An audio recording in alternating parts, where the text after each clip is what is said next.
La teología importa. Dios se agrada en que le conozcamos. Cristo invitó también a los necios fariseos a que escudriñaran las escrituras para que le conocieran.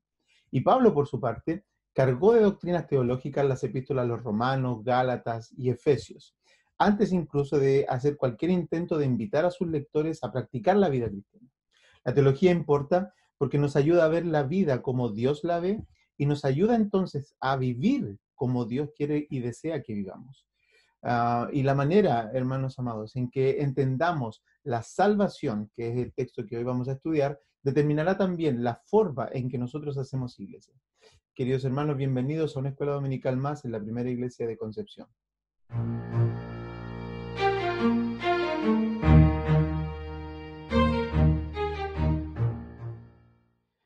Queridos hermanos, bienvenidos. Estamos en nuestra escuela dominical. Hoy tenemos por delante nuestro la enseñanza del segundo capítulo de la epístola de Pablo a los Efesios, del versículo 1 al 10. Unos versos que realmente son increíblemente, digamos, extensos por todo el contenido que ellos tienen, pero que son tan ricos para nosotros, tan sabrosos en términos de el conocimiento y la gracia que vamos a encontrar de parte del Señor en ellos.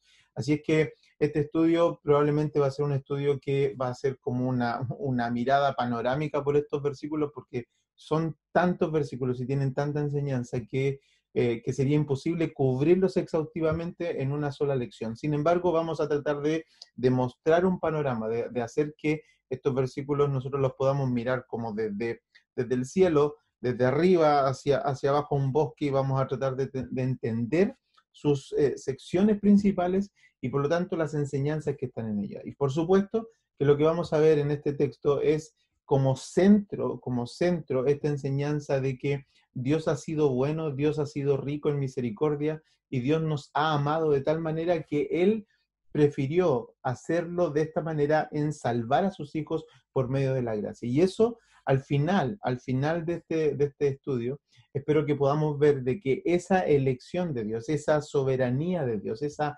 manera de Dios hacer las cosas ha resultado en nosotros los hombres como un beneficio. Así que quiero invitarles, mis hermanos, a que leamos el texto y luego vayamos hacia nuestro estudio. Tenemos el texto entonces en la epístola a los Efesios, el capítulo 2, versículos del 1 al 10. Y dice así la palabra del Señor. Y Él os dio vida a vosotros cuando estabais muertos en vuestros delitos y pecados, en los cuales anduvisteis en otro tiempo siguiendo la corriente de este mundo conforme al príncipe de la potestad del aire, el espíritu que ahora opera en los hijos de desobediencia, entre los cuales también todos nosotros vivimos en otro tiempo, en los deseos de nuestra carne, haciendo la voluntad de la carne y de los pensamientos, y éramos por naturaleza hijos de ira, lo mismo que los demás. Pero Dios, que es rico en misericordia, por su gran amor con que nos amó, aun estando muertos en pecados, nos dio vida juntamente con Cristo. Por gracia sois salvos. Y juntamente con Él nos resucitó y asimismo nos hizo sentar en los lugares celestiales con Cristo Jesús, para mostrar en los siglos venideros las abundantes riquezas de su gracia y su bondad para con nosotros en Cristo Jesús. Porque por gracia sois salvos por medio de la fe, y esto no de vosotros, pues es don de Dios, no por obras para que nadie se gloríe, porque somos hechura suya, creados en Cristo Jesús para buenas obras, las cuales Dios preparó de antemano para que anduviésemos en ella. Señor, venimos a su presencia y Padre amado, queremos reconocer nuestra incapacidad para poder comprender todo lo que hay detrás de estos textos, Señor. Detrás de toda esta enseñanza, detrás de todo este mensaje, Señor, que usted reveló para nosotros. Señor, le damos gracias porque usted preservó este libro para nosotros, Señor. En la historia de la humanidad, mucho material, muchos libros antiguos que podrían haber sido muy interesantes se perdieron. Pero a usted le plació, Señor, preservar estas enseñanzas para nosotros hasta el día de hoy. Y le agradecemos, Señor, por tenerlas delante nuestro. Le agradecemos, Señor, por su cuidado hacia nosotros al mostrarnos estas enseñanzas en este tiempo y a esta generación. Padre, ayúdenos ahora a poder entrar a su palabra, abra nuestros ojos, abra nuestros oídos. Ayúdenos, Señor, a nosotros, los que estamos hoy esperando ser edificados por ella. Padre, rogamos su amor y su bondad a través de Jesús, nuestro Señor y Salvador. Amén. Amén. Queridos hermanos, tenemos, como les decía, y ustedes pudieron haber visto en la lectura, que los versículos que tenemos por delante son realmente desafiantes. Es toda una sección, es toda una exhortación, es toda una argumentación del apóstol Pablo, que no tiene nada que ver con las sensaciones de las personas, sino que simplemente es una explicación de lo que ya venía diciendo el apóstol en el capítulo 1. Recuerden ustedes que, haciendo un breve resumen de los versículos 3 al 14 del capítulo 1, cuando lo estudiamos las semanas anteriores, nosotros nos dimos cuenta ahí de que Pablo estaba revelando por la palabra del Señor que la salvación del hombre, que Dios había dado al hombre muchísimos beneficios, que Dios nos ha dado a nosotros los creyentes muchísimos beneficios de estar en Él. Lo que argumentaban esos versículos o lo que nos mostraban eran básicamente la idea de que es Dios el que elige, es Cristo el que redime y es el Espíritu Santo el que preserva a los creyentes hasta su segunda venida o hasta el día en que seamos glorificados. Pero este texto que tenemos delante nuestro ahora, lo que hace y cómo funciona es mostrando entonces la razón por la cual esa elección o todo ese proceso de salvación que está en Cristo, como se repite muchas veces y aquí también lo estamos viendo, cómo es que la razón entonces de que eso haya sido diseñado por Dios de esa manera tiene sentido para nosotros, tiene sentido en este asunto. Nosotros lo que podemos ver, y haciendo un poco de contexto, que probablemente lo vamos a seguir haciendo a medida que vayamos avanzando, para no hacer solamente una clase de contexto, sino que podamos tener nosotros en nuestra enseñanza recurrentemente en cada clase algo de contexto que nos vaya ayudando a entender la escritura y ayudando a entender la epístola a los Efesios. Nosotros podemos ver en el contexto de Éfeso que la razón por la cual va a argumentar Pablo de que la salvación es por gracia y que está solamente puesta en Cristo, es una razón que al creyente le conviene finalmente, porque si nosotros pensamos en Éfeso, usted piensa en Éfeso como una gran capital, como una gran ciudad, con los vicios, por supuesto, entonces de una gran capital. Recuerden ustedes que lo conversamos en algunas clases pasadas, dijimos que esta es una ciudad que fue fundada, no sé, 600 años antes de que Pablo estuviera ahí, pero es una ciudad que ya está fundada sobre una mitología griega, es decir, que hay una multiplicidad de creencias en dioses que hace entonces que las personas puedan apoyarse en la fe, en cualquiera de los dioses que estaban ahí. Nosotros sabemos también de que además de estar fundada o basada en sus bases en una mitología griega, además de eso está administrada, ¿no es cierto?, en la actualidad donde Pablo está administrada la ciudad en las bases del culto a un libertinaje moral y también a un libertinaje sexual.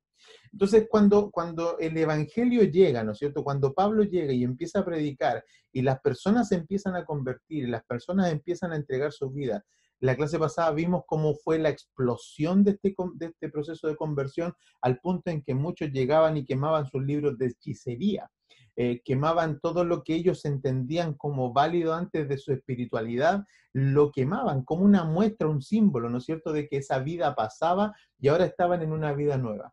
Entonces, cuando todavía hay todas esas cosas que están amalgamándose, que el Evangelio está entrando, ¿no es cierto? También sabemos por el contexto, de hecho, de los apóstoles, que Pablo advirtió que en los postreros tiempos iban a entrar personas que iban a enseñar mal. Es decir, que el problema de la iglesia no es tanto, no iba a ser tanto un problema de moral, sino que iba a ser más un problema de falsedad, de diluir las cosas que eran verdaderas. El real cáncer de la iglesia no es la falta de moralidad en las personas, tanto como la mala enseñanza o la mentira, derechamente, que produce entonces espiritualidades tergiversadas, ¿sí? Porque Satanás en verdad no tiene problemas con la gente que es moralista o con la gente que es, digamos, no sé, como legalista, por decirlo algo, pero no tiene problema con ellos, porque en verdad son la fuente de la distorsión para él. Entonces Pablo lo que está haciendo ahora es argumentar o afirmar las bases sobre las verdades por las cuales los hombres realmente son salvos. Lo que está estableciendo Pablo es el hecho de que la salvación es por gracia, la salvación es por fe, la salvación está apoyada, diseñada en Dios, ¿no es cierto?, materializada en Cristo y sostenida por el Espíritu Santo, pero que esa enseñanza entonces no puede estar en manos del hombre, ni de manera parcial ni de manera total, no puede estar en manos del hombre. Porque si no, lo que va a suceder entonces es que vemos en este contexto de falsas enseñanzas en manos de personas que tuercen la verdad y que ameritaban entonces que Pablo hiciera esta afirmación de que el Evangelio garantiza básicamente dos cosas, que ya lo hemos dicho antes también, pero garantiza coherencia y estabilidad. Efesios 2:10 es una exposición entonces doctrinal, meramente doctrinal, que reclama la victoria de estas dos batallas, de la batalla de la coherencia y la batalla de la estabilidad. Los creyentes no pueden afirmar su vida en las cosas que ellos hacen o en el poder que ellos tienen o incluso en la idea errada que pudiera haber de que nosotros podemos elegir a Dios en algún minuto. La coherencia consiste entonces en que lo que dice la Biblia acerca del hombre y acerca de Dios es coherente, valga la redundancia, en toda la enseñanza de la Biblia. Y Pablo aquí lo está resumiendo. El hombre es muerto, el hombre es un pecador sin remedio, totalmente pecador, totalmente muerto, y Dios es todopoderoso, amoroso y compasivo. Entonces es suficiente para una salvación, para no solo diseñarla, sino también para poder ejecutarla, ejercerla y sostenerla en el tiempo. Y el concepto de estabilidad al que me estoy refiriendo es el concepto de estabilidad porque presenta la salvación fuera del alcance del hombre, fuera del alcance de este hombre que está corrompido, ¿no es cierto? Pero además, aunque es salvo, aunque pudiera haber venido al Evangelio, la salvación nunca va a ser copartícipe el hombre de la salvación. ¿Por qué? Porque eso no le daría estabilidad. Porque el hombre es corrupto. Así es que la fe o la salvación, en este caso, como lo está presentando Pablo, se presenta fuera del alcance del hombre y en las manos solas de Dios. Esto da estabilidad y seguridad entonces en que estando la salvación en manos de Dios, el hombre no podría corromperla, el hombre no podría mal usarla como todo lo que ha hecho en la creación desde la salida del Edén. Esa es la manera en que entendemos la explicación de estabilidad y coherencia del Evangelio. Hermanos, esto es muy importante. Hermanos amados de la primera iglesia de Concepción, hermanos amados quienes nos están escuchando, es importantísimo que nosotros podamos comprender la salvación como un acto soberano de Dios, de amorosa gracia del Señor, y que nosotros somos entonces las personas que hemos recibido eso, porque eso nos va a llevar a una vida no solamente coherente, sino a una vida también estable. Los versículos del 1 al 3 nos muestran esta idea de que el hombre ha sido muerto, el hombre no puede hacer ninguna cosa más que permanecer en su condición de muerto, solo puede, y nosotros, perdón, lo quiero decir de esta manera, nosotros solamente podemos construir algo sólido en el Evangelio desde la posición de que el hombre no es otra cosa sino un muerto que no tiene las capacidades de salvación y que si Dios no lo resucita, el hombre no puede resucitar. Dice en los versículos del 1 al 3, entonces dice, Él os dio vida cuando estabais muertos en vuestros delitos y pecados, en los cuales anduvisteis en otro tiempo siguiendo la corriente de este mundo, conforme al príncipe de la potestad del aire, el espíritu que ahora opera en los hijos de desobediencia, entre los cuales también todos nosotros, Pablo se incluye, vivimos en otro tiempo en los deseos de nuestra carne, haciendo la voluntad de la carne y de los pensamientos. Y éramos por naturaleza, dos palabras importantes entonces, por naturaleza, hijos de ira, lo mismo que los demás. Pablo está mostrando entonces este asunto que en verdad es un debate histórico, es un debate, digamos, desde el siglo XV hasta nuestro tiempo, pero no solo del siglo XV, sino desde los inicios de Pablo en la iglesia primitiva, ya se estaba atacando esta idea de falsedad, ¿no es cierto?, de que el hombre pudiera participar en la salvación. Pablo lo establece porque él lo que está buscando es resguardar la, eh, digamos, está recordando la verdad del Evangelio.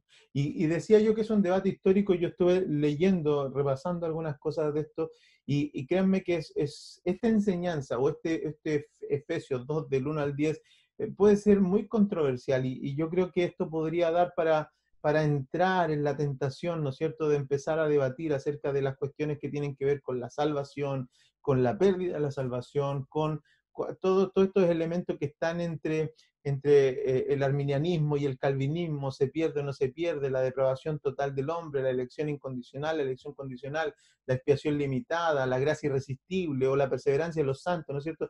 Todas estas cosas que son en este tiempo muy, no debatidas públicamente, porque en nuestra realidad de iglesia pentecostal, incluso este debate no está expuesto. Y eso es una realidad. Este debate no está expuesto, nosotros no hablamos de esto, pero sin embargo, lo que quiero yo hacer en esta lección no es entrar en ese debate, no porque no quiera, no porque no tenga una postura, sino porque no nos da el tiempo para poder hacerlo en estos cortos minutos. Lo que sí quiero hacer es mostrar que sí hay una tensión histórica que no parte con nosotros los pentecostales de este tiempo, sino que parte mucho antes. Mostrar esa realidad histórica para luego plantear una postura distinta acerca de esto, que tiene que ver con lo que dije al principio, con que creo que más bien lo que nos ayuda a entender, y en el contexto de Éfeso que Pablo está defendiendo, nos ayuda a entender de que es mejor que la salvación esté en manos de Dios que en la participación de los hombres. Eso creo que es mucho más importante y más contingente para nosotros hoy, porque nos va a ayudar a resolver varias cosas que en este tiempo nosotros las tenemos como medias extrañas en nuestras iglesias. Como por ejemplo, voy a adelantar la manera en que nosotros llamamos a todo el mundo que llega a la iglesia hermano en menos de 3 días. Eh, Creo que este texto nos va a ayudar a entender eso, de que mejor que nosotros pongamos la salvación en manos de Dios que en manos de la motivación de los hombres de querer ser hermanos. Antes de que este debate se transforme en un debate simplemente de estas doctrinas cruzadas entre Arminio, Calvino y qué sé yo, lo que nosotros conocemos también. Lo que decía entonces es que esto es un debate histórico, que no parte con nosotros, parte mucho antes. Pablo lo inicia, por supuesto, porque lo está enseñando, pero luego lo podemos ver en el siglo XV entre Pelagio y Agustín, que básicamente la tensión ahí es precisamente esta, es el hombre nace con un pecado original o tiene el poder de elegir a Dios. El hombre nace con un pecado original o tiene el poder de elegir a Dios, o en realidad nace en pecado muerto y no tiene posibilidad de elegir a Dios. Pelagio es esta persona, entonces, este hombre que argumenta de que el pecado original o que la posibilidad del hombre de elegir a Dios es posible, que el hombre tiene esa posibilidad. Y por otro lado tenemos a San Agustín, que rechaza estas dos ideas acerca de Pelagio, al punto que en algún minuto Pelagio es llamado también un hereje, y nosotros conocemos la herejía de Pelagio por esta razón, porque le da al hombre atribuciones de poder elegir a Dios. Agustín dice que no, San Agustín dice que no, que el hombre no puede elegir a Dios. Luego en el siglo XVI esta tensión continúa. En el siglo XVI tenemos enfrentados entonces a otros dos grandes. Tenemos a Erasmo de Rotterdam y tenemos a Martín Lutero, enfrentados por la misma cuestión, por la misma razón de ideas. Uno como Erasmo, que estaba más bien relacionado con el humanismo, y que él está enarbolando la idea de que el hombre necesita o debe tener libertad para elegir, entonces para poder desarrollar su vida cristiana, su vida moral crecientemente, debe el hombre tener esa libertad de poder elegir a Dios entonces, porque si no se transformaría en una cuestión así como un autómata, como alguien que no tiene poder de decisión y que se transforma más bien en un robot. Eh, por su parte, Martín Lutero va a argumentar al contrario, va a argumentar, ¿no es cierto?, entonces de que no, de que el hombre no puede tener esa libertad, de que la salvación y la idea de elegir a Dios no puede estar en manos de los hombres, sino que está en manos de la gracia de Dios, en manos de la soberanía de Dios, en manos del poder de Dios y en manos del amor de Dios. esta batalla tiene que ver con esta idea del problema de la libertad. Y yo creo que aquí quiero parar un punto, ¿no es cierto? Porque creo que es relevante que nosotros hagamos estas preguntas para resolvernos a nosotros mismos también. Y el punto es que nosotros, la tensión es con la libertad. ¿Tiene el hombre libertad para elegir a Dios? Y eso en nuestro tiempo, hermanos, se debemos comprender, debemos reconocer, más que comprender, reconocer que es una tensión también. Yo quiero, que me gustaría decir que sí, que la persona que está aquí a mi lado podría tener, ¿no es cierto?, libertad de elegir a Dios. Pero el otro día lo dije, el jueves estuvimos en una reunión y yo algo adelanté de este pensamiento que estaba desarrollando. Y es el asunto de que el hombre o las personas en general, todo el mundo tiene libertad, sí, sí, tiene libertad para elegir, pero tiene libertad para elegir, y es el entendimiento de Martín Lutero, al cual adhiero abiertamente, y es que las personas tienen libertad para elegir, pero según su naturaleza. Entonces el jueves yo decía esto, decía, una vaca, ¿comería carne? Y la pregunta y la respuesta es súper simple, ¿no es cierto? Las vacas no comen carne. Aunque se la pongamos por delante, aunque le hagamos un súper buen asado, aunque le mostremos carne, aunque le quitemos pasto y le pongamos carne, la vaca no va a elegir, no va a elegir comer carne. ¿Por qué? Porque su naturaleza, cada uno de los sentidos de su naturaleza, cada uno de los componentes de su naturaleza, le van a impedir comer carne. Porque no puede, a pesar de que el libre podría elegir, pero su naturaleza no se lo va a impedir. Eso es lo que establece Lutero y eso es lo que nosotros, al menos yo también creo, respecto de la incapacidad del hombre de elegir a Dios, de elegir hacer lo bueno o de elegir ser salvo. No puede, no es posible. Entonces, el asunto, si a ustedes no les gusta el ejemplo, por ejemplo, de la vaca, ¿no es cierto? Porque podría ser muy extenso, pensemos en otra cosa, pensemos en usted mismo, la capacidad que nosotros tenemos, ¿no es cierto?, de elegir, de ser libres. Y en eso también debemos entender que va a estar relacionado con nuestra naturaleza. Yo puedo elegir, ¿no es cierto? Yo puedo elegir, a mí me gusta el café, por ejemplo, yo puedo elegir tomarme una buena taza de café. Podría elegir tomarme una buena taza de café versus que no me gusta, ¿cierto? Tomarme una agüita de hierba, por decir algo. Y si a mí me pone un café y una agua de hierba, yo voy a preferir el café, ¿sí? Yo puedo elegir el café. Lo que yo no puedo elegir es el gusto que yo tengo por el café y no por el agüita de hierba. ¿Me entiendes? Es decir, todos nosotros tenemos gustos que están en nuestra naturaleza, tenemos inclinaciones que están en nuestra naturaleza y nosotros por más que luchamos incluso con eso, con esa idea, aunque pudiéramos luchar, no lo vamos a hacer, no lo vamos a lograr. Y esa es la tensión que no solamente la tuvo Pelagio con Agustín, la tuvo Erasmo de Rotterdam con Lutero y también la tuvo después, en el siglo XVI más adelante también, esto que yo mencioné al principio es Arminio y Calvino, en donde se cruzan y eso probablemente sea más cercano a nosotros y tiene que ver con la depravación parcial, la depravación total, con los 5 puntos del calvinismo, que en verdad son cuestiones, hermanos, que ni siquiera son sistemas de pensamiento que Arminio y Calvino armaron ellos como personas, sino que fueron sus estudiantes que más tarde se contrapusieron en esto, y eso no es un intento de sistematizar la vida o la teología de los hombres, sino que más bien fue una respuesta a estas mismas ideas controversiales de la libertad del hombre para elegir a Dios o la soberanía de Dios para salvar al hombre. Ahora, me tomé este tiempo para que hiciéramos ese recorrido muy breve, muy somero, histórico respecto a esa tensión que hay en la salvación, porque en verdad creo que las preguntas que a nosotros nos debieran llamar la atención entonces son más prácticas, son más del hoy, no son discusiones altas teológicas, sino son prácticas, son preguntas que están relacionadas con nuestra iglesia local. Y por ejemplo, hagamos una que podría ser tensa para nosotros. ¿Qué nos motiva a nosotros llamar a un hombre o a una persona hermano? ¿Qué nos motiva a nosotros poder decirle a una persona que está viniendo a la iglesia, decirle hermano? Cuando llega una persona nueva que no conocemos, que no hemos visto nunca, o incluso una persona que es familiar nuestro, pero que sabemos que no es creyente, ¿qué nos motiva a nosotros a decirle hermano? Lo consideramos hermano porque queremos o necesitamos o deseamos que esa persona nazca de nuevo.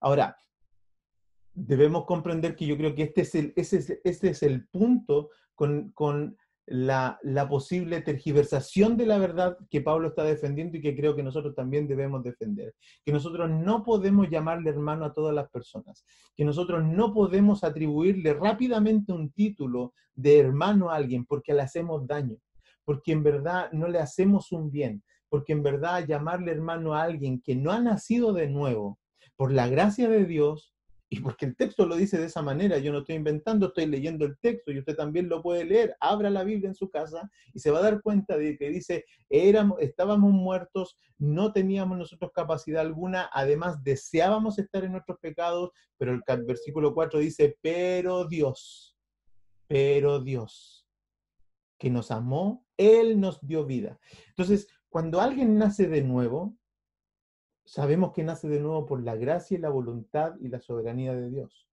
¿Sí? Y el problema con nosotros, con la iglesia de este tiempo, de esta generación, en particular de esta generación, es que nosotros muy rápido avanzamos a llamarle a las personas hermanos. ¿Por qué? Porque probablemente hay tensiones en nosotros. No queremos ser mala onda, por decirlo de alguna manera, no queremos atropellar a la gente, o no queremos excluir a la gente en este tiempo, entonces le llamamos hermanos rápido. Pero a mí me acordaba de esto ahora que estaba pensando en este tema, ¿cierto? Y es como cuando, por ejemplo, yo me acuerdo cuando estaba pololeando con mi esposa, eh, ella, ella, ella siempre se retuvo, se contuvo a decirme te amo. Y se tardó mucho, y yo me acuerdo de esa tensión que incluso tuve, no fue una tensión, sino que fue una conversación en que no me iba a decir te amo a pesar de que yo le decía te amo, yo fui más rápido de decirlo, pero ella no, entonces se guardaba, entonces había una razón detrás de eso, y es que ella no me iba a decir te amo hasta que estuviera segura que en verdad me amaba. Eso quizás no es un símil perfecto de lo que estoy tratando de decir, pero creo que tiene un punto en el hecho de que nosotros debiéramos cuidarnos de llamar a una persona hermano si es que no tiene evidencias de haber nacido de nuevo. ¿Por qué? Porque si no, lo que nosotros estamos haciendo es poner a alguien en una posición en la que en verdad no está, le estamos mintiendo, lo estamos autoengañando, y entonces vemos a personas que los tratamos como nacidos de nuevo, que personas que se visten como nacidos de nuevo, pero que siguen resolviendo sus problemas como los resuelve el mundo. ¿Sí? Y cuando el texto muestra aquí arriba, muestra en lo que estábamos leyendo, que una persona entre los que nosotros también estábamos, dice el versículo 2, en los cuales anduviste en otro tiempo siguiendo las corrientes de este mundo, conforme al príncipe de la potestad, el espíritu que ahora opera en los hijos de desobediencia, en los cuales nosotros también estábamos y vivimos en otro tiempo. ¿Cómo vivíamos? Deseando lo que desea nuestra carne, haciendo la voluntad de la carne y de los pensamientos, y éramos por naturaleza, hijos de ira. Cuando nosotros llamamos a una persona hermano, o cuando lo llamamos, ¿no es cierto?, como parte de la familia de Dios, debemos asegurarnos de que esa persona está viviendo como un hermano. Creo que una de las cosas, motivaciones que probablemente nos llevan a esto eh, es que nosotros le llamamos hermano rápido porque queremos rápido que entre a las filas del Evangelio. Queremos rápido que se convierta en una persona cristiana. O queremos rápido que forme parte del número de la iglesia. Nosotros adolecemos de todo un sistema, como iglesias digo, o adolecemos de todo un sistema que permita que recobremos, ¿no es cierto?, esa enseñanza que existe en nuestra iglesia, pero que está ahí en libros abandonados. Yo lo recuerdo esto porque mi pastor tenía en su biblioteca, tiene los libros de la iglesia, y uno de los libros de la iglesia es el libro de membresía. Es el libro donde se establece quién es miembro en plena comunión, quién es miembro probando, quién no es miembro, quién es visita, se establece ahí, y hay una manera de hacer ese proceso de membresía. Está olvidado en nuestras iglesias, hermanos. Está olvidado en medio de nosotros, porque nosotros somos capaces hoy día de tomar una persona que simplemente porque nos dice que es cristiano y viene de otra iglesia, somos capaces incluso de poner en el coro de nuestra iglesia a cantar en menos de una semana. ¿Por qué? Porque simplemente nos dijo que era hermano. Y ese proceso de membresía lo hemos olvidado, lo hemos descuidado. Nuestros padres, nuestros pastores que nos enseñaron, que formaron iglesias antes que nosotros, nos dejaron esa herencia y nosotros la hemos descuidado. Por eso creo que es importante el hecho de que la salvación esté puesta en Dios y no en los hombres. Porque si está puesta en Dios y no en los hombres, entonces nosotros la vamos a valorar como es. Si está puesta en Dios y no en los hombres, entonces nosotros no vamos a ser ligeros con ella. Si está puesta en Dios y no en los hombres, entonces nosotros vamos a darle sentido, valor, y le vamos a dar también el lugar que le corresponde. Es darle entonces al Espíritu Santo y darle al Señor la participación que Él merece y que Él ha ganado, porque Él fue precisamente quien nos salvó. Hay dificultades interpretativas con esto, ¿no es cierto? Hay dificultades que tienen que ver con la tensión de estos dos polos que hemos visto de interpretación entre la libertad del hombre y la soberanía de Dios. Pero el punto es que lo que nosotros estamos viendo acá es una mirada más práctica. Esto tiene implicaciones, hermanos. El que un hombre pueda elegir, el que un hombre no pueda elegir, el que nosotros entendamos el acto de la salvación como una cuestión soberana de Dios que tiene que producirse en el hombre a través de la misericordia de Dios, de la gracia de Dios y del efecto del evangelio en las personas, es algo que tiene implicancia en nosotros. Tiene implicancia en la manera en que hacemos iglesia, tiene implicancia en cómo evangelizamos. Nosotros sabemos por la historia nuestra, por la historia cercana de la iglesia, no solamente chilena, sino que la iglesia en general latinoamericana, es que nosotros tendemos, ¿no es cierto?, a pensar que las personas vienen a Cristo, a pesar de que en lo que decimos que no, que las personas no vienen a Cristo, que es Dios quien las llama, ¿no es cierto? Y eso está en nuestros vocabularios, pero en la práctica nosotros esperamos que las personas vengan a Cristo. Nosotros esperamos que las personas sean las que den el paso, las que se decidan. Por eso no las corregimos, por eso no las discipulamos, por eso no las disciplinamos, por eso no permitimos que las personas entren, ¿no es cierto?, por el camino de la puerta estrecha, sino que cada vez le hemos abierto más las puertas a las personas, más las puertas a nosotros mismos, en condescendencia con cuestiones que antes no eran condescendientes, sino que eran disciplinas de la iglesia. El evangelismo, por ejemplo, tiene una implicancia en la manera en que nosotros vemos la soberanía de Dios. La perseverancia de los santos, la manera en que nosotros caminamos, en la manera en que perseveramos como iglesia, tiene implicancia si es que vemos entonces en la participación del hombre una participación en la salvación o si lo vemos solamente como un acto soberano de Dios. Porque nos va a ayudar a discernir. Los únicos, miren, yo pensando en el libro de Génesis, pensando en Adán y Eva, creo que los únicos que en realidad han muerto en la historia de la humanidad han sido Adán y Eva. Los únicos que han muerto en verdad fueron Adán y Eva. El resto, hermanos, todos nosotros hemos venido, los que hemos venido después de ellos, hemos nacido en la naturaleza en que nos dejó Adán y Eva, muertos, muertos.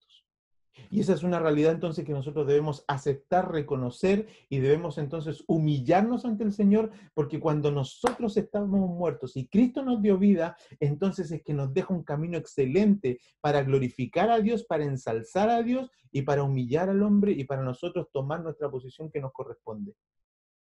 Ninguno de nosotros vino a Cristo. Él nos llamó. Ninguno de nosotros amó a Cristo. Él nos amó primero. La enseñanza es consistente con la Biblia.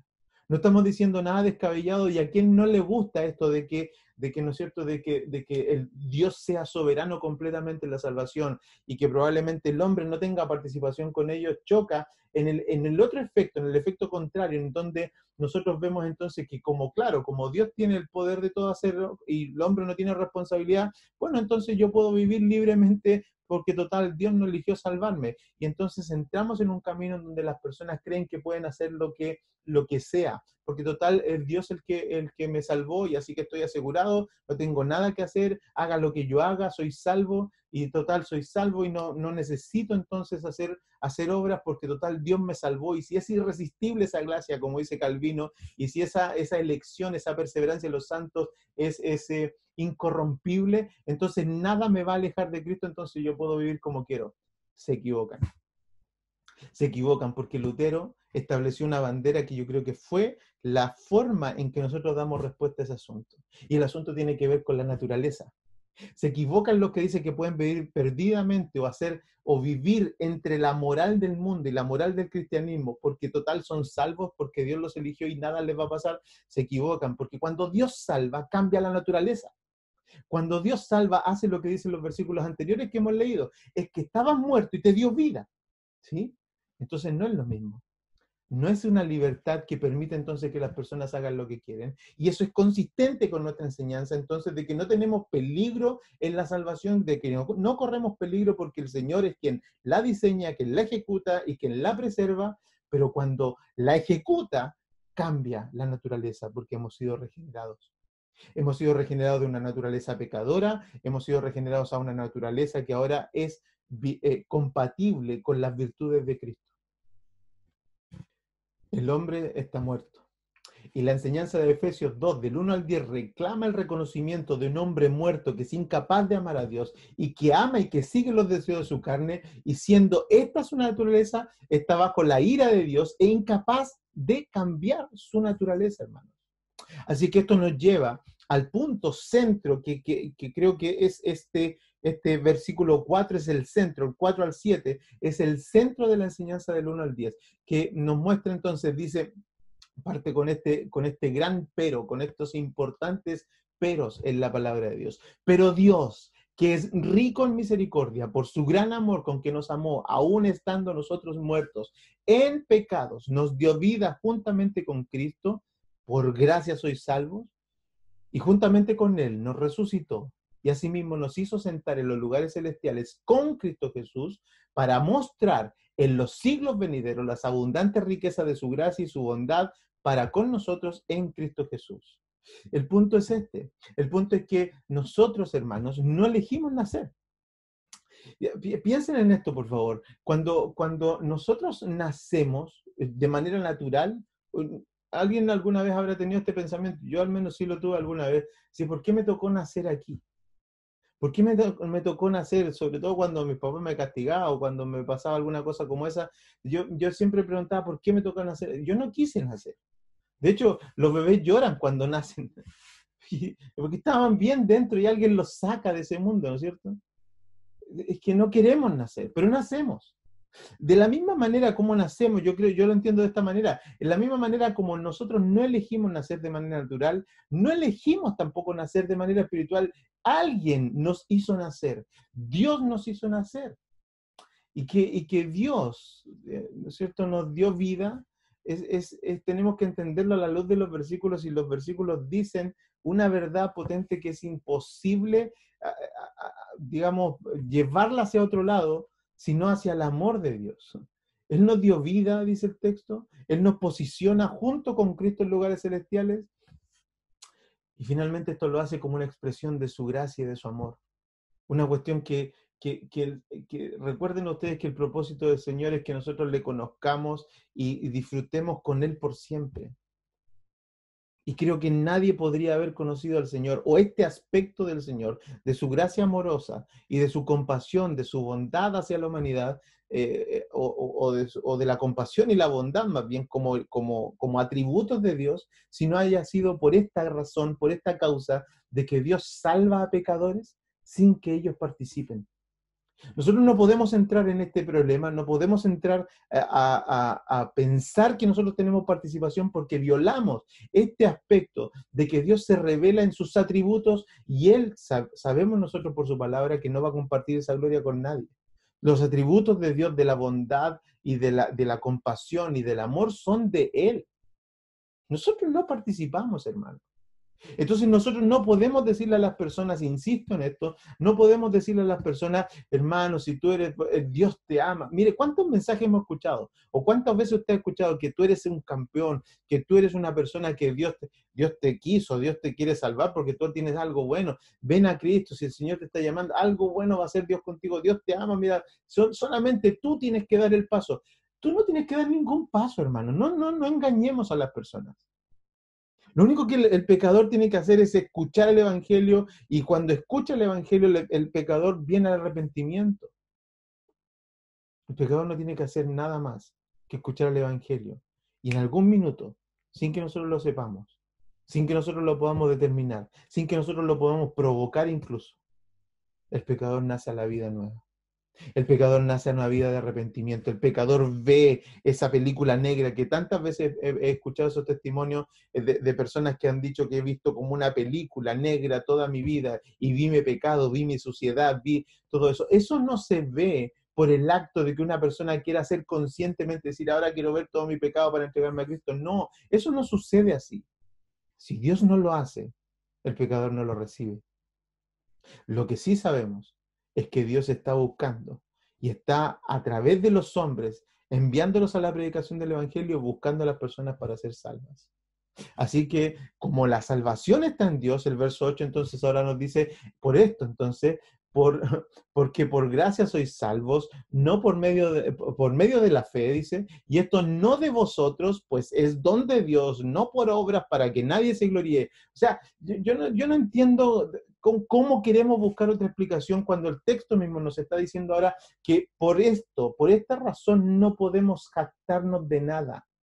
No podemos jactarnos de nada, porque por gracia somos salvos por medio de la fe y esto no es de nosotros, es don de Dios, que no es por obras, lo que nosotros haríamos, lo que mejor podríamos hacer nosotros es hacer buenas obras, pero no es por obras, para que nadie se gloríe.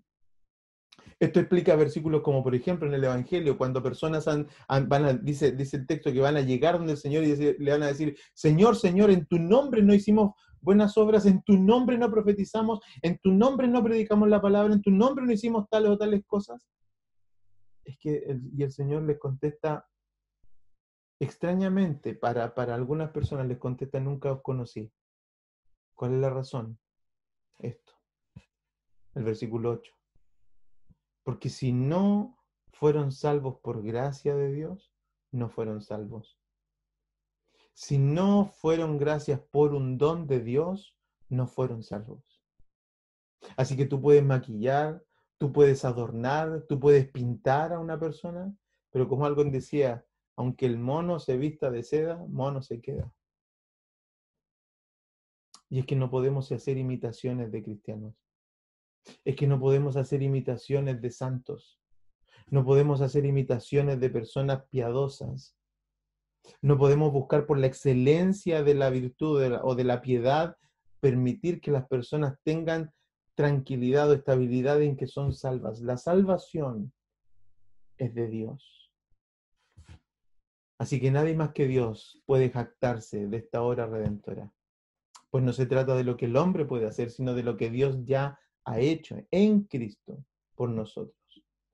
Y esto termina entonces, el versículo 10 nos muestra entonces ahora el final, y es que dice el versículo 10, porque somos hechura suya, creados en Cristo Jesús para buenas obras, las cuales Dios preparó de antemano para que anduviésemos en ellas. Esta es la comprobación entonces, hermanos, de que el creyente, el que es salvo, tiene una nueva naturaleza, nace de nuevo.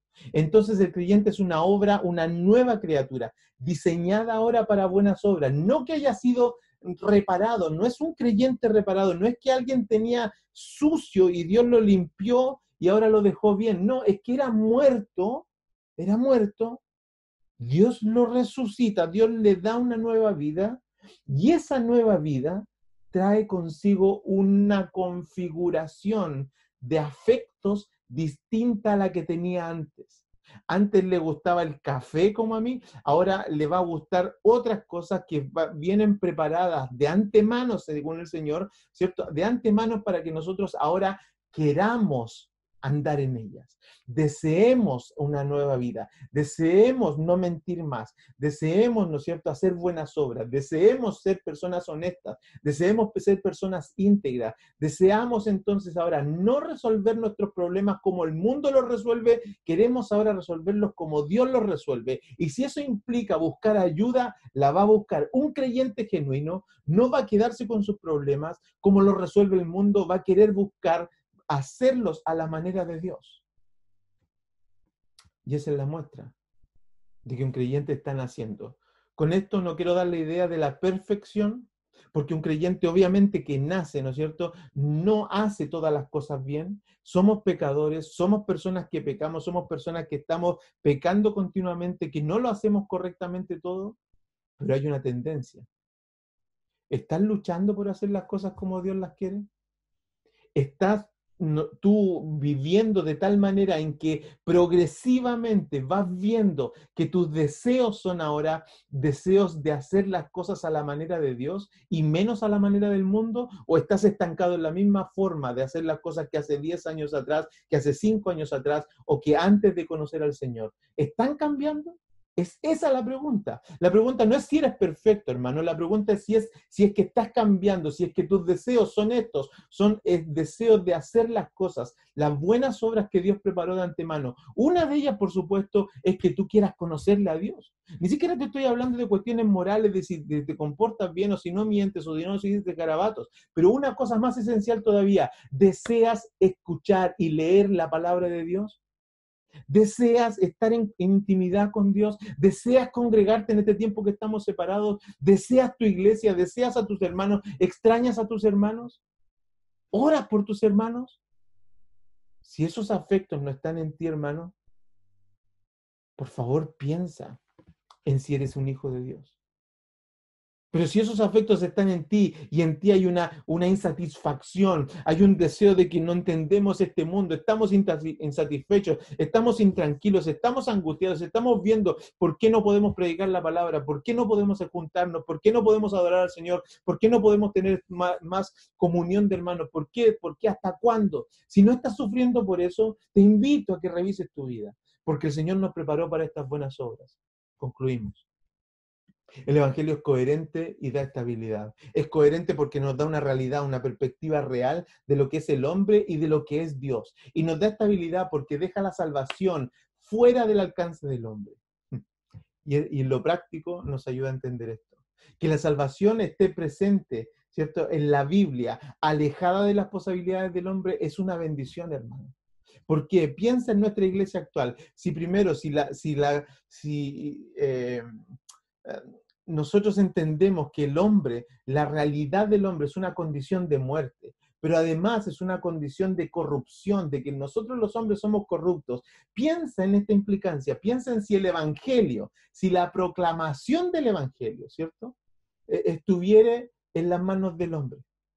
Con todo lo que nosotros sabemos del hombre, con todo lo que nosotros sabemos que el hombre corrompe, todo lo que el hombre toca termina siendo corrompido. Tienen muy buenas ideas los políticos, pero terminan corrompiéndola. Tienen muy buenas ideas los sistemas educativos, pero terminan corrompiéndola. Tienen muy buenas ideas las instituciones de salud, pero terminan corrompiéndolo todo. ¿Por qué? Porque el hombre es corrupto. No se trata de si es mejor la derecha o la izquierda, no se trata de mejor si es este modelo de educación o el otro modelo de educación, este modelo de economía o el otro modelo de economía. Se trata de que la naturaleza del hombre lo va a corromper todo. Imagínate si el evangelio estuviera en manos del hombre.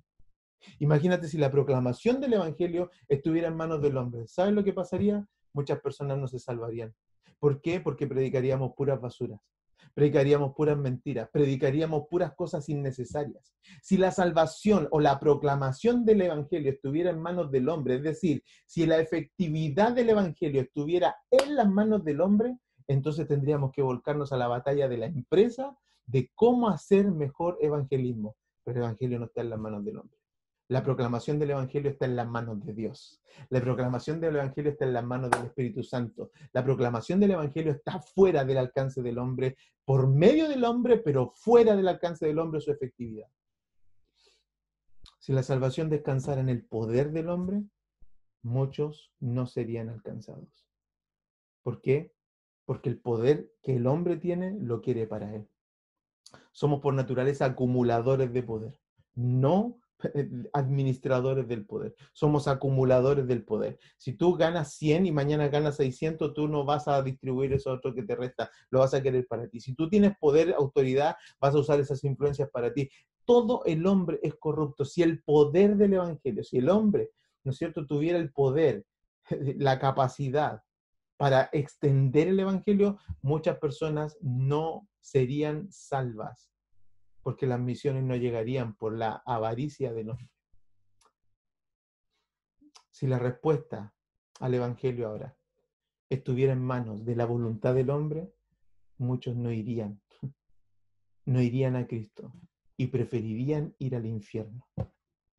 Si la respuesta al evangelio estuviera en las manos del hombre, si piensa en tu papá, o piensa en tu hermano, o piensa en tu madre, o piensa en tu vecino, si la forma en que esas personas van a llegar al Evangelio sea en que ellos tengan que dar respuesta al Evangelio y no que Jesucristo los llame por la proclamación del Evangelio, entonces probablemente muchas de esas personas no llegarían al Evangelio, hermano.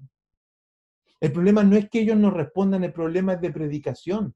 El problema es de proclamación del Evangelio. El problema es de que ni siquiera les hemos dicho del Evangelio. El problema es que la iglesia de hoy está esperando, descansando en la respuesta de los hombres, esperando que ese hombre vea algo en nosotros y venga solo. No, las personas vienen porque Cristo las llama a través de la predicación del Evangelio.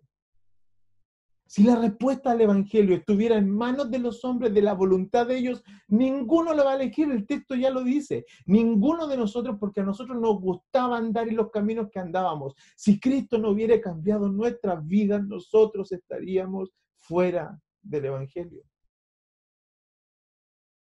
Pero estamos en las manos de Dios. Estamos en las manos de un Dios que llama al pecador. Estamos en las manos de un Dios que busca al pecador. Estamos en las manos de un Dios que usa hombre, transforma hombre para llamar a otros hombres. Estamos en las manos de Dios que es amoroso, misericordioso y que quien se vuelve por la proclamación del Evangelio es salvo del pecado y sus consecuencias. Estamos en las manos de un Dios que diseñó una salvación, que la ejecutó y que la preserva. De esto se trata la salvación. Y de esto se trata la enseñanza entonces de Efesios 2 del 1 al 10. Que el Señor te bendiga y nos vemos en la próxima escuela dominical.